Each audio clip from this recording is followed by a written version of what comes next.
नमस्कार, मैं doctor Narendra Pandey, allergy asthma centre Kolkata की ओर से।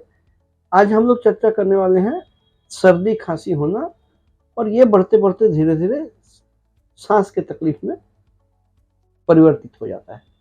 इसके विषय में हम लोग चर्चा करने वाले हैं। आप लोग जो लोग नए दर्शक हैं उनसे अनुरोध करता हूँ लाइक, सब्सक्राइब, कमेंट, शेयर करने के लिए, और जो पुराने दर्शक हैं उन जो लाइक, सब्सक्राइब, कमेंट, शेयर कर रहे हैं उनको मैं बहुत-बहुत धन्यवाद देता हूँ।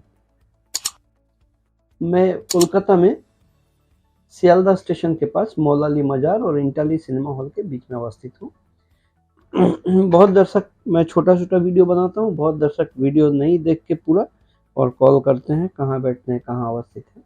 इसलिए इस बार पहले ही बता रहा हूँ, क्योंकि सारे वीडियो में मैं अंत में ज़रूर बताता हूँ कि मैं कहाँ अवस्थित हूँ। बहुत सारे लोगों में देखा गया है, ठंडी लगने का प्रवणता रहता है। ये ठंडी सर्दी हरदम लग जाता है। सर्दी लग के छींके आना शुरू हुई, नाक से पानी आना शुरू हुआ, खाँसी होना शुरू हो गया।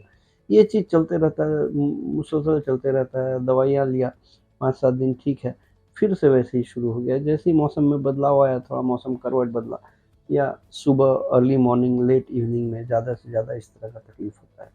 और ये होते-होते ग्रेजुअली, जैसे मैंने अपने पहले वीडियो में पहले के वीडियो में मैं डिस्कस किया हूँ, चर्चा किया हूँ कि ये एलर्जी प्रोग्रेसिव डिसऑर्डर है, एलर्जिक मार्च बोलते हैं।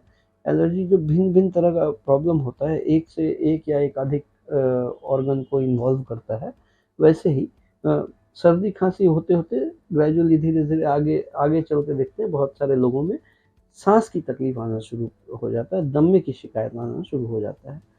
अब बेसिकली होता क्या है, जैसे एलर्जी हम लोग जानते हैं, साधारण भाषा में एलर्जी होना मतलब बदन में नोचनी होना, खुजलाहट होना, और वो खुजलाहट ठोठ, आँख ये सब फूल जाना, सूजन हो जाना, ये सब को हम लोग जनरली एलर्जी बोलते हैं। यही एलर्जी अगर फेफड़ों में हो, लंग में हो, तो वहाँ अगर खुजलाहट होगा तो लगेगा छाती को दबा के रखा है। वहाँ अगर सूजन होगा तो जो लंग में एयर रखने का कैपेसिटी है, वो फिक्स्ड है। लेकिन बॉडी में जो ऑक्सीजन रिक्वायरमेंट है वो भी फिक्स्ड है। जितना लंग में हवा रखने का जगह है उस हिसाब से ही बॉडी का रिक्वायरमेंट है। लेकिन अगर लंग में जो हवा रखने का जगह है वहाँ अगर सूजन आ जाए, वहाँ हवा रखने का जगह कम हो जाए, तो बार-बार साँस लेना छोड़ना पड़ेगा। और क्योंकि शरीर का जो ऑक्सीजन रिक्वायरमेंट है वो तो फिक्स्ड है, उतना उसको देना ही है। इसलिए बार-बार साँस लेना छोड़ने का ज़रूरत पड़ता है। ये सारे चीज़ का बैकबोन जो है, मेरुदंड है, वो एलर्जी की वजह से होता है।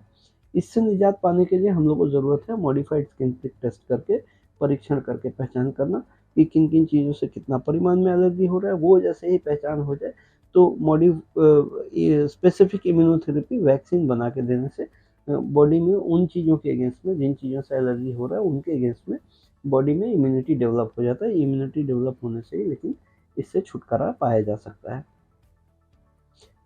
मॉडिफाइड स्किन प्रिक टेस्ट जो चमड़े का एलर्जी परीक्षण होता है उसका हम लोगों के यहाँ ₹2500 चार्जेस हैं। 144 तरह के विभिन्न एलर्जन का परीक्षण होता है।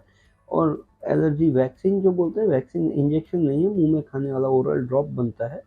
ये 1 साल का कोर्स का ₹8000 का जैसा कॉस्ट आता है। अगर आप में से किन्हीं को इस तरह का परिसेवा का ज़रूरत पड़े तो नीचे दिए गए अपॉइंटमेंट नंबर में कॉल करके अपॉइंटमेंट लेके आके ये परिसेवा ले सकते हैं। मैं कोलकाता में सियालदह स्टेशन के पास मौलाली मजार और इंटाली सिनेमा हॉल के बीच में अवस्थित हूँ।